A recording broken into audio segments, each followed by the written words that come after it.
31 мамырда барша қазақстандық оқушыларға оқу жылы аяқталды. Риддерде оқу үздіктері мен екпінділердің слеті өтті. Қалалық мәдениет сарайында дарынды оқушыларға құрмет көрсету жас дарындар шарасы өтті. Оқу жылының қорытындысы шығарылды.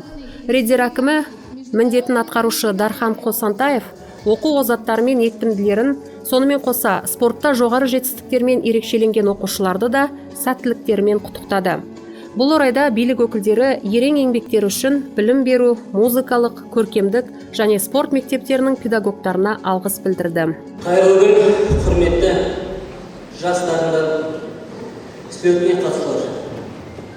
Өскелең ұрпақтың үйлесімді дамуы мен бақытты балалық шағы біздің жалпы ұлттық міндетіміз. Өскелең ұрпақтың бақытты өмір сүру мемлекетіміздің табысты болашағын сенімді кепілі.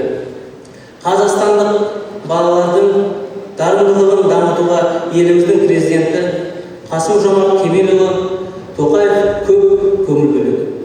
Біздің президент өзінің бағдарламалық құжаттарында өмірдің жаңа жағдайларына келешек ұрпақтың бейімделуі үшін сый ойлауы бар балалармен жаңаша жұмыс істеу керегін айтып айтады. Өйткені сіздер ғана осы біздің келешекті еліміздің жолын саласыз. Бүгін осы біздің тамаша балаларымызбен нақты жұмыс істедік. Көп рахмет. Мадақтамалар мен сертификаттармен мектеп намысын қалалық, облыстық және республикалық пән олимпиадаларында, музыкалық және көркемдік шығармашылық сайыстарда қорғаған, халықаралық жобаларда қатысып жеңген оқушылар ескерілді. Оқушыларға құттықтау ашық хаттары және демеушілерден балмұздақтар табысталды.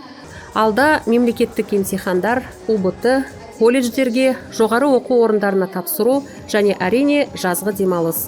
Ересектер оқушыларға емтихандарды сәтті тапсыруға және жақсы демалуларын тіледі.